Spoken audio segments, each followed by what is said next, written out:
Hey everyone, welcome back to Native Speakers Channel. I'm Johnny, and I'm so excited you're here with us today. If you're new to our channel, you can just hit that subscribe button and turn on notifications so you never miss a lesson. Today, we have something really practical and useful for you.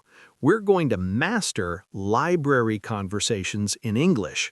That's right, whether you're a student, a book lover, or someone who just needs to visit a library, this lesson will give you all the vocabulary, phrases, and confidence you need.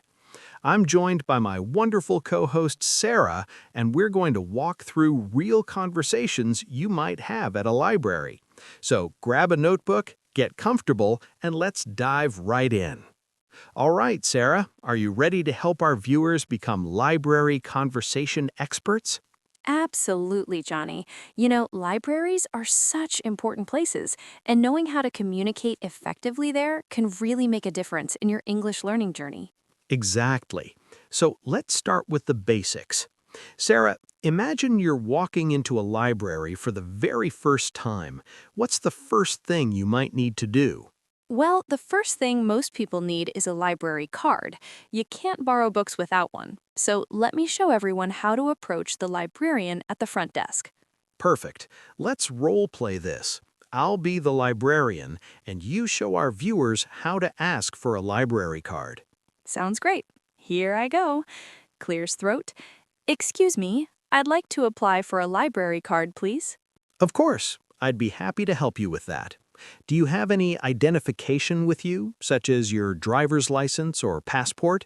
Yes, I have my driver's license right here. What else do I need to provide? I'll need proof of your current address.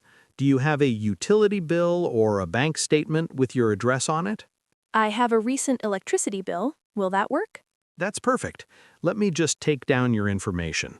Could you please fill out this application form? It should only take a few minutes. Certainly. Should I fill out all the sections or are some optional? Please complete all the required fields. Those are marked with an asterisk. The optional fields are just for our records, but they help us serve you better. All right, I've finished filling it out. What happens next? Great. Let me process this for you. Your library card will be ready in just a moment. In the meantime, let me explain some of our policies. You can borrow up to 10 books at a time, and the loan period is 3 weeks. You can renew items online or by calling us, as long as no one else has placed a hold on them. That's wonderful. And what if I return a book late? We have a grace period of 3 days, but after that, there's a small late fee of 50 cents per day per item. However, we do send reminder emails a few days before your items are due. That's very helpful. Thank you so much. You're welcome. Here's your library card. Welcome to our library community. Excellent demonstration, Sarah. Now let's break down what just happened for our viewers. Did everyone catch those important phrases? Yes, let's highlight the key expressions. First, when you want to be polite and get someone's attention, you say, "Excuse me." This is much better than just jumping right into your request. Absolutely. And notice how Sarah said, "I'd like to apply for a library card, please." Not "I want," but "I'd like." This is more polite and professional. In English, we often use "I'd like to" or "I would like to" in formal situations. Another important phrase is, "Do you have any identification?" This is how we ask about ID documents. And when you're confirming something will work, you can say, "Will that work?" or "Is that acceptable?" Great point. Now, let's move on to another common library scenario. Sarah, what if someone needs help finding a specific book? Oh, that's something that happens all the time. Let me show everyone how to ask a librarian for help locating a book. Journey, can you be the librarian again? Sure thing. I'll be at the information desk. I approach. "Excuse me, I'm looking for a book, but I'm not sure where to find it. Could you help me?" Of course, I'd be happy to help. Do you know the title or the author's name? Yes, I'm looking for To Kill a Mockingbird by Harper Lee. Ah, that's a classic. Let me check our system. Yes, we have several copies. It's in the fiction section. Do you know where that is? I'm not entirely sure. This is my first time visiting this library. No problem at all. I'll give you directions. When you walk straight ahead past these desks, you'll see the fiction section on your right. The books are organized alphabetically by the author's last name, so you'll want to look for the L section for Lee. That's very clear. Thank you. Is there any chance the book might be checked out? Let me verify that for you. Checks the computer. Good news, we have 2 copies available right now. One is in the regular fiction section, and we also have a large print edition if you're interested. The regular edition is fine, thank you. If I can't find it, can I come back and ask for more help? Absolutely. We're here to help. If you have any trouble, just come back, or you can ask any staff member wearing a name tag. Perfect. One more question. Can I place a hold on books if they're checked out? Yes, definitely. You can place holds online through our website, or we can do it right here at the desk. When the book becomes available, we'll send you an email notification, and we'll hold it for you for 7 days. That's a great service. Thank you so much for your help. My pleasure. Happy reading. Okay, that was another realistic library conversation. Let's talk about the useful vocabulary and phrases we just used. Right. First, notice that I said I'm looking for a book rather than I want to find a book. When you're searching for something, I'm looking for is the natural way to express that in English. And when you don't know something, it's perfectly fine to say, I'm not entirely sure, or I'm not sure. This is honest and helps the librarian understand how to help you better. Also, pay attention to how Johnny gave directions when you walk straight ahead and on your right. These directional phrases are super important, not just in libraries, but anywhere you need to find your way around. Exactly. And what about the phrase, is there any chance? This is a polite way to ask about possibilities. Sarah asked, is there any chance the book might be checked out? Yes, this is much softer than asking, is the book checked out? It shows you understand the answer might be yes or no, and you're prepared for either outcome. Now, let's explore another scenario. Sarah, what about when someone wants to use library resources like computers or study rooms? Oh, that's really important. Many students and professionals use library facilities for research and work. Let me demonstrate. Johnny, you're still the librarian, okay? Got it. I'm ready. Approaches the desk. Hello, I need to use a computer for about 2 hours to work on a research project. What's the process for that? Hi there. We have computers available on the 2nd floor. Do you have your library card with you? Yes, I do. Here it is. Perfect. You'll need to check in at the computer station on the 2nd floor. The staff member there will log you in. We offer 2-hour sessions, but you can extend your time if computers are available and no one is waiting. That sounds great. Are there any computers with specific software? I need Microsoft Word and Excel for my project. Yes, all our computers have the Microsoft Office suite installed, including Word, Excel, and PowerPoint. We also have Adobe Creative Suite on 4 computers if you need those programs. Wonderful. And is printing available? Yes, we have printing services. It costs 10 cents per black and white page and 50 cents per color page. You can pay with your library card if you've added funds to it, or you can pay cash at the print station. How do I add funds to my library card? You can add funds right here at the circulation desk or at the self-service kiosks near the computers. The minimum amount is $5. Excellent. One last thing. Do you have study rooms available? Sometimes I need a quiet space to make phone calls related to my research. We do. We have 6 study rooms that can be reserved. You can book them online up to 2 weeks in advance, or if one is available right now, I can reserve it for you. Each room can be used for up to 3 hours per day. That's perfect. I think I'll just use the computer today, but it's good to know about the study rooms for future reference. Absolutely. Just go to our website and click on Reserve a Study Room when you need one. Is there anything else I can help you with? No, that's everything. You've been very helpful. Thank you. You're very welcome. Enjoy your research session. Great job, Sarah. Now, everyone, let's review some of the important expressions from that conversation. One really useful phrase is, "What's the process for that?" This is a professional way to ask how something works or what steps you need to follow. Right. And notice how Sarah asked about specific software. When you need particular tools or programs, you can ask, do you have computers with specific software? Or which computers have program name?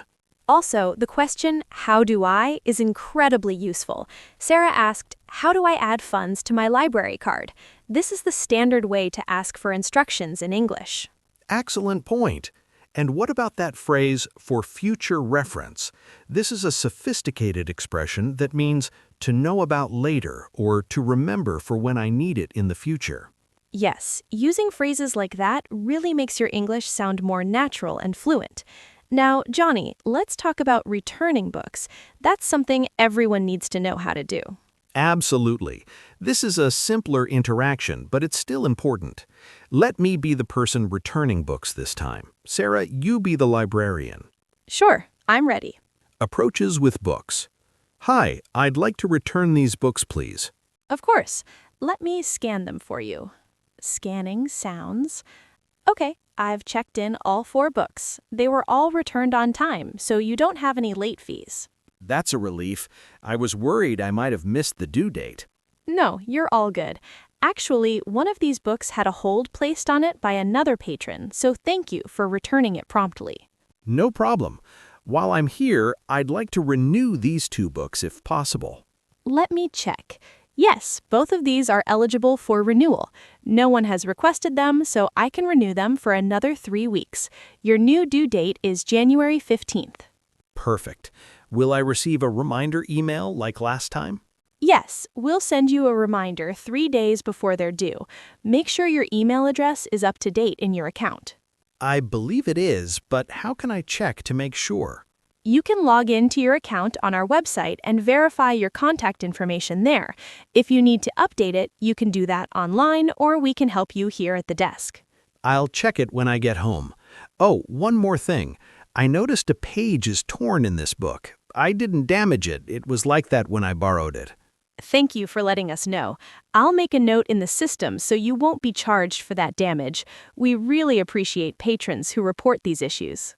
Of course. I always want to make sure I'm not blamed for something I didn't do.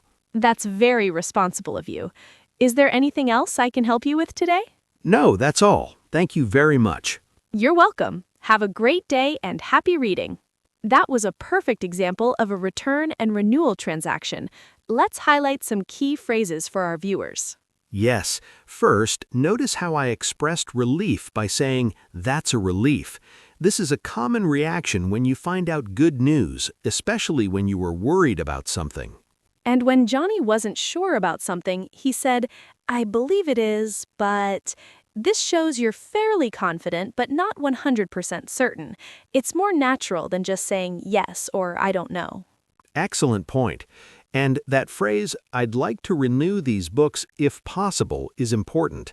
Adding "if possible" makes your request more polite because it acknowledges that the answer might be no. Great observation. And when Johnny reported the damage, he said, "I didn't damage it. It was like that when I borrowed it." This is important because you want to be clear that you're not responsible for pre-existing damage. Exactly. Now let's cover one more important scenario, asking for recommendations. Sarah, this is something a lot of people feel shy about, but librarians love helping people find their next great read. You're so right, Johnny. Librarians are trained to help with readers' advisory. Let me show everyone how to ask for book recommendations confidently. I'll be the librarian at the reference desk. Perfect. Here goes. Approach. "Excuse me, I'm looking for something new to read, but I'm not sure what to choose. Could you recommend something?" I'd be delighted to help. To give you the best recommendations, can you tell me what genres you typically enjoy? I usually like mystery novels and thrillers. I really enjoyed books by Agatha Christie and more recently, Paula Hawkins. Excellent choices. Since you enjoy classic mysteries and psychological thrillers, I have several recommendations. Have you read anything by Tana French? She writes compelling detective novels set in Dublin. No, I haven't. What's her writing style like? Her prose is beautiful and atmospheric. She focuses a lot on character development and the psychological aspects of crime. I'd recommend starting with In the Woods. It's the first in her Dublin Murder Squad series. That sounds intriguing. Do you have any other suggestions? If you want something more fast-paced, you might enjoy Gillian Flynn's work. Gone Girl is very popular, but I personally love Sharp Objects. I've actually read Gone Girl and loved it. I didn't know she had other books. I'll definitely check out Sharp Objects. Wonderful. And if you'd like to try something a little different but still in the mystery genre, I'd recommend The Thursday Murder Club by Richard Osman. It's a mystery with humor and heart. That sounds delightful. I appreciate having options with different tones. Where can I find these books? The Tana French books are in the mystery section under F, Gillian Flynn is also in the fiction section under F, and Richard Osman would be under O. If any are checked out, I can place holds for you right now. That would be wonderful. Thank you. You've been incredibly helpful. It's my pleasure. That's what we're here for. Come back anytime you need recommendations. We also have a staff picks display near the entrance if you want to browse what our team is reading. Oh, I'll definitely check that out. Thank you so much. You're very welcome. Enjoy your reading. Perfect. That conversation shows exactly how to ask for and receive book recommendations. Let's break down the key phrases. First, notice how I asked, could you recommend something? This is the standard, polite way to ask for suggestions. You could also say, do you have any recommendations? Or can you suggest something? Right. And when the librarian asked about genres, I said, genres you typically enjoy. The word typically means usually or generally, and it's a nice way to ask about someone's normal preferences. Also, when asking about a book's characteristics, you can ask, what's something like? For example, what's her writing style like? Or what's the plot like? This invites a description. Excellent point. And notice how the librarian offered multiple options and explained why each might appeal to the reader. When you're having this conversation, don't be afraid to mention books you've already read and enjoyed. It helps the librarian understand your taste. Absolutely. And that mention of staff picks is important. Many libraries have curated displays with recommendations, so always look around for those when you visit. Before we wrap up, let's quickly cover some general library etiquette and useful vocabulary that everyone should know. Great idea. First, let's talk about library behavior. Libraries are meant to be quiet spaces where people can concentrate, so you should always keep your voice low and set your phone to silent or vibrate. Exactly. The phrase we often use is, please keep noise to a minimum. This means try to be as quiet as possible. However, many modern libraries have different zones. Some areas allow normal conversation, while others, like study areas, require complete silence. Right. You might see signs that say quiet zone or silent study area. Respect these designations. On the other hand, some libraries have collaboration zones where group discussion is allowed. Another important thing, always handle books with care. Don't fold pages to mark your place. Instead, use a bookmark, and never eat or drink near books to avoid damaging them. If you accidentally damage a book, always report it immediately to the library staff. Don't try to hide it or repair it yourself. Libraries understand that accidents happen, and they're usually very reasonable about it. Let's also talk about some vocabulary related to different sections of a library. We have the circulation desk, where you check out and return books, the reference section with encyclopedias and resources that can't be borrowed, the periodical section with magazines and newspapers, and the children's section with books for younger readers. Don't forget the audio-visual section, or media center, where you can find DVDs, audiobooks, and sometimes even video games. Many libraries also have a digital collection with ebooks and online resources you can access from home. great additions. And here are some more useful phrases. If you need to use the restroom, look for signs that say restrooms or facilities. If you need the water fountain, you can ask, "Where's the water fountain?" or "Where can I get some water?" And if you're not sure about a library rule or policy, you can always ask, what's your policy on, for example, what's your policy on bringing in outside food? Or what's your policy on laptop use? Perfect. One more thing. Many libraries offer programs and events like book clubs, author talks, children's story time, and technology classes. You can ask, "What programs do you offer?" or "Do you have a calendar of events?" Excellent point. Libraries are community centers with so much more than just books. Don't be shy about asking what's available. Wow, Sarah, we've covered so much today. Our viewers now have all the tools they need to confidently communicate in English at any library. We really have. From getting a library card to finding books, using computers, returning materials, and even getting personalized recommendations, we've covered it all. Remember, everyone, the key to sounding natural in English is using polite phrases like "I'd like to," "Could you," and "Would it be possible to?" These make you sound professional and courteous. And don't forget to use those transition phrases like "one more thing," "while I'm here," and "before I go." They help your conversation flow naturally. Also, never be afraid to ask questions. Librarians are there to help you, and they appreciate it when people ask for clarification. Phrases like, "Could you explain that again?" or "I'm not sure I understand," are perfectly acceptable. Absolutely. And remember to always say please and thank you. Good manners are universal, but they're especially important when you're learning a language and building your confidence. Before we go, let's do a quick recap of essential library phrases. I'd like to apply for a library card. I'm looking for a book. Could you help me find? What's the process for? Is it possible to? I'd like to renew these books. Could you recommend something? What's your policy on? Those are perfect. If you master those phrases, you'll be able to handle almost any library situation with confidence. All right, everyone, that wraps up today's lesson on mastering library conversations in English. I hope you found this helpful and practical. If you enjoyed this lesson, please give us a thumbs up, subscribe to Native Speakers channel, and hit that notification bell so you never miss our new content. And leave a comment below. Tell us about your experiences at libraries, or let us know what English conversation topics you'd like us to cover next. We love hearing from you, and your comments really help us create content that meets your needs. Thanks so much for watching, and remember, practice makes perfect. Try using these phrases the next time you visit a library or practice them with a friend. Keep learning, keep practicing, and keep improving your English. See you in the next lesson. Bye!